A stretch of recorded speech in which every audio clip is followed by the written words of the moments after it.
Hello guys, Alice here. Welcome to another episode.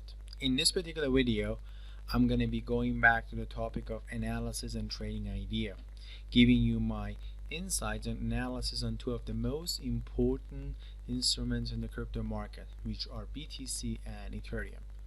So without further ado, let's see what opportunities we have.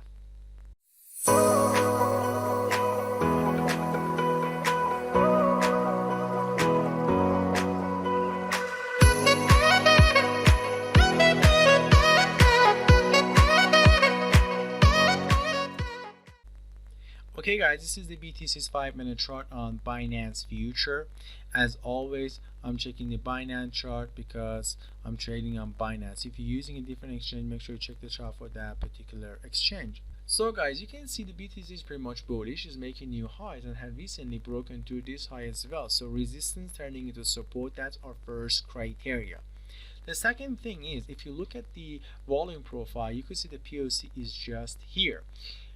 Okay, and we know that market tends to react to the POC, but you might say that the day is not closed yet and POC might move up from here to here, but I'm going to tell you that there's only a couple hours left and market needs lots of transaction. The volume needs lots of volume needs to take place in order for the POC to be transferred from here to here, and as a result, I'm not assuming that POC is going to move up there. So POC being here, broken resistance turning into support.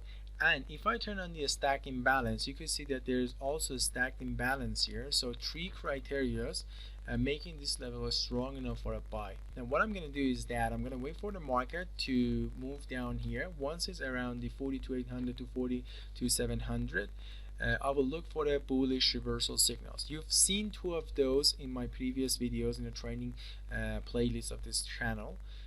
Which the first one is divergence and the second one is a reversal candle on a footprint chart. There are others, okay, but I'm going to make a video about them later on in this channel, so make sure you stay along for those as well.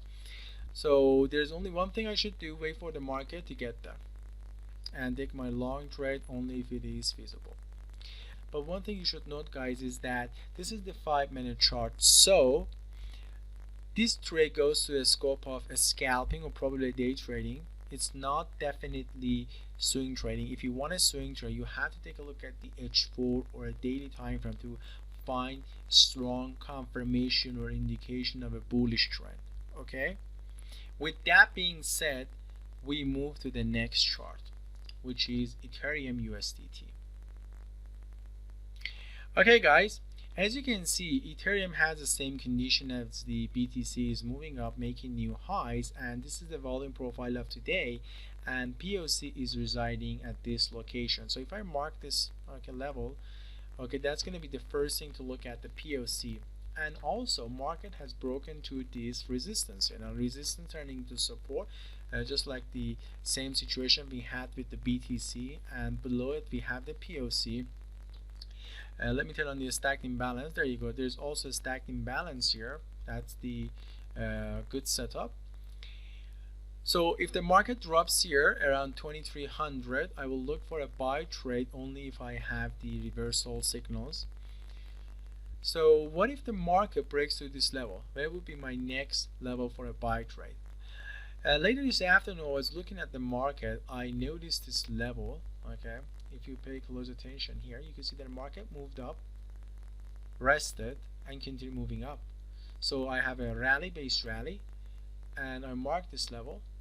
You could see the first reaction happened here, second reaction almost happened here. Market missed this level by a couple of points, but you can see this is in a strong level. We could wait for the market to drop here and take a long trade only if we have the bullish signs. Okay, now the market is going up. What if we want to take a short trade? Where would be the place for a sell? In order to find the spot for a sell, we need to look back into the chart, and there you go. The market dropped sharply here, aggressive movement to the downside, which broke to this level, broke to this level, broke to this level. Okay, while breaking in the first one, it rested a little bit. Okay, so drop base drop. Okay, we have that drop base drop, and above that I have the POC. So this is an interesting level to monitor, and once the market is up here, we could take a short trade only if we have the conditions for a sell on the footprint chart. So one level for a sell a scalp, and 2 levels for a long trade. Let's see which one gets activated, or maybe all of them gets activated. So that's it, guys. Make sure you have these levels around, and once the price reaches these levels, act appropriately and according to your own trading plan and strategy. Thanks for watching. Stay tuned for more videos. Happy New Year, and be always profitable. Bye.